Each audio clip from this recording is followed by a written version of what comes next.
cucunya menjadi 600. Maka sekarang yang paling dicari adalah grup ibu-ibu. Kalau ada orang mau jualan kulkas, mau jualan rumah, mau sales pemasaran, yang dicarinya bapak-bapak, ibu-ibu, ibu-ibu.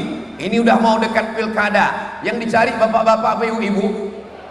Kekuatan ada pada grup mak-mak radikal.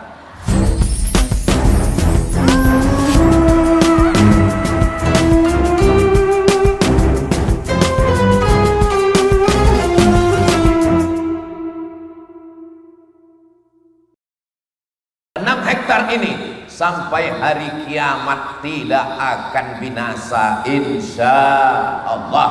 Saya mohon maaf jangan tersinggung. Dulu sebelum saya ceramah keliling Indonesia, waktu masih antar kabupaten seprovinsi Riau, tempat yang paling saya takuti itu Sumatera Selatan ini. Karena nonton berita siang, buser, berapa orang kena tujah satu hari. Allah mau membatalkan itu. Penilaianmu salah karena TV. Jangan kau nilai orang karena berita. Berita hanya menampilkan 99 orang baik, satu yang tak baik. Yang satu itulah yang terus diekspos berita. Hari ini kau datang sendiri ke Sumatera Selatan, Abdul Somad. Dari ujung tempat yang paling dingin sampai yang panas kau datangi. Macam-macam udah. Kalau Tuan pergi ke Makkah, jangan lupa membeli udang. Sudah lama Abdul Somad ceramah, baru inilah ceramah di gudang. Tapi ini bukan gudang sembarang gudang. Dari gudang inilah akan lahir para alim, para ulama. Di sini mereka akan dididik. Bangunan pertama pondok pesantren biasanya masjid. Dari masjid Kiai dan Abim akan mendidik. Tapi pesantren Al-Asmaul Husna, bangunan pertamanya adalah gudang.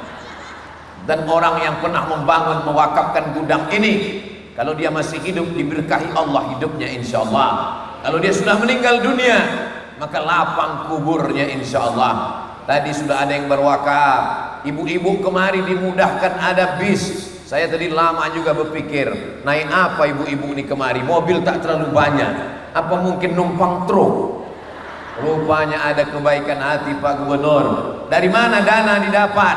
Di mana-mana kalau tabligh akbar biasanya diselipkan, Ustaz tolong nyanyikan lagu ya dana ya dana, ujung-ujungnya ya dana ya dana. Bapak Ibu yang dimuliakan Allah Subhanahu wa taala, apapun yang kita berikan, membangunkan kelas. Tadi saya WA kan Ustaz Kemas Ali.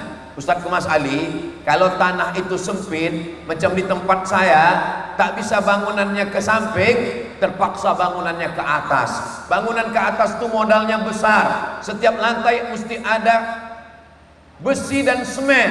Tahu sendiri harga besi dan semen sekarang. Tak perlu saya sebutkan harganya. Sebab kalau saya sebutkan nanti merubah rasa detak jantung. Semua naik. Asam lambung naik, kolesterol naik, detak jantung naik, gula darah naik, ditambah lagi lapar.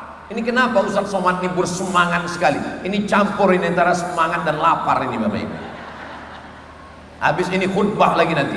Habis khutbah nanti bersama Pak Gubernur lagi nanti. Habis itu pengajian malam nanti. Maka Pak Gub bertanya, Ustaz tadi malam kata beliau, apa suplemen Ustaz?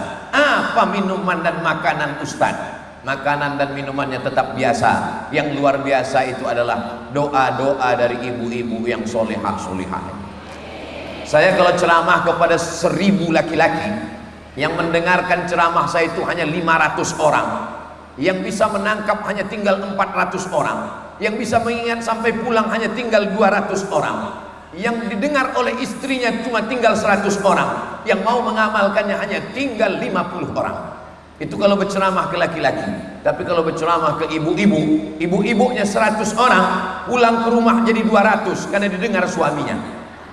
Didengar anaknya menjadi 300. Anaknya pula 2 menjadi 400. Didengar oleh menantunya menjadi 500. Didengar oleh cucunya menjadi 600. Maka sekarang yang paling dicari adalah grup ibu-ibu.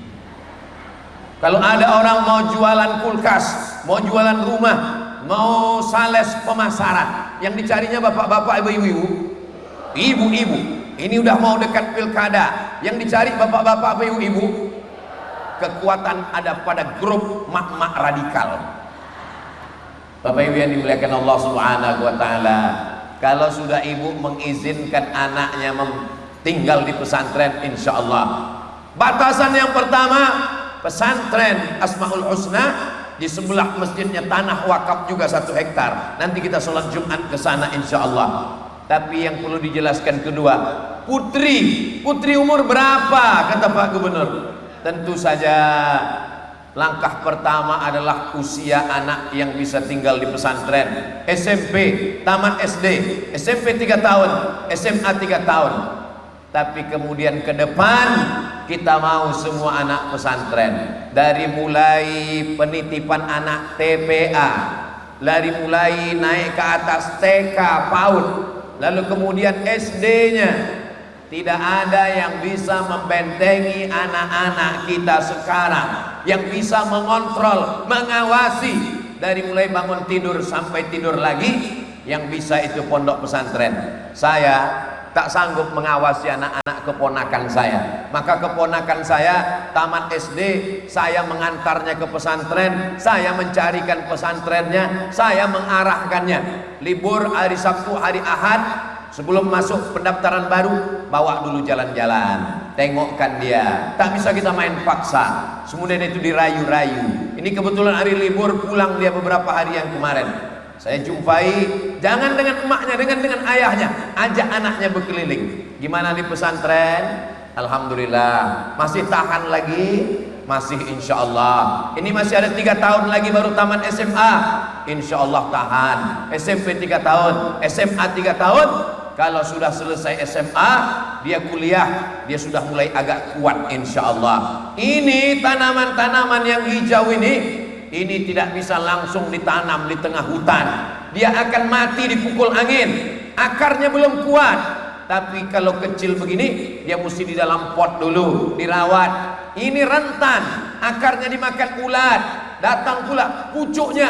Apalagi tanaman-tanaman yang hijau ini, banyak yang pucuknya ini akan dimakan oleh ulat. Memang ulat-ulat ini mengejar pucuk, ada lagunya tuh. Pucuk. Siapa yang bisa menyelamatkan anak kita? Pesantren. Jadi kalau ada orang yang ragu, bagaimana Sumatera Selatan 50 tahun yang akan datang, bagaimana keadaan NKRI, saya optimis, saya yakin dan percaya. Kalau hari ini hari pertama Abdul Somad diundang ke gudang, mantan gudang pupuk, menjadi tempat gudangnya penghafal Quran. 2050 saya akan datang lagi kemari dalam acara tabligh akbar, wisuda dan pertemuan alumni pesantren Asmaul Husna insyaallah. Cuman tahun 2050 tuh saya tausiah di sini udah tak bisa berdiri lagi. Udah pakai kursi udah. Dan ibu-ibu waktu itu udah meninggal semua. Saya masih hidup waktu itu. Saya cuman ingin kita berpikir tentang masa depan. Kalau sekarang umur saya 45 tahun, berarti tahun 2050 saya sudah di atas 70 tahun. Mungkin saja sudah mati, masuk ke liang lahat, dimakan cacing tanah. Anak-anak yang membaca Quran di sini pagi, petang, siang dan malam. Sebelum subuh mereka tahajud di sini. Sampai sholat subuh mereka mengulang murajaah, menghafal bacaannya. Sholat duha mereka berjamaah, sholat zuhur mereka berjamaah, sholat asar mereka berjamaah, sholat maghrib berjamaah, sholat isya berjamaah. Di pesantren anak-anak jam 10 malam baru tidur. Mengalirlah pahalanya 24 jam untuk orang yang mewakafkan tanahnya. Pak Ustadz, tanahnya udah ada, kesempatan kami untuk mana? Saya mau setelah tabligh akbar ini berduyun-duyun orang Sumatera Selatan datang ke tanah wakaf ini. Assalamualaikum, Ustadz ke Mas Ali. Ya, berapa kelas yang belum selesai? Berapa sak semen? Berapa batu bata? Berapa kerikil? Berapa ruang kantor? Berapa kamar asrama?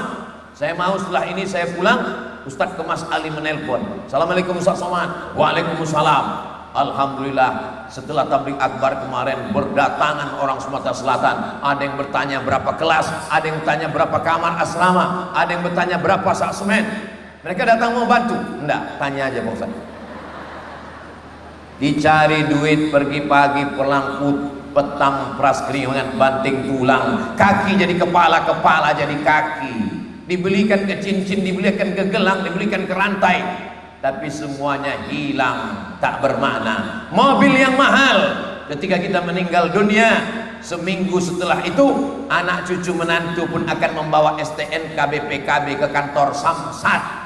Nama kita berganti nama orang lain. Kenapa? Karena polisi tak mau menangkap almarhum. Surat tanah pergi ke akte notaris, ganti balik nama orang lain, tapi nama orang yang tercatat mewakafkan apapun yang dia miliki. Kalau bapak ibu-ibu hari ini tak membawa duit, tak penting duit. Ada gelang, rantai, subang, anting, gelang kaki, masukkan semua, serahkan ke Ustadz, ke Mas Ali. Dan ini bukan milik pribadi, ini milik yayasan. Yayasan itu ada pembinanya, ada pengawasnya, ada ketuanya, ada sekretarisnya, ada bendaharanya, diaudit.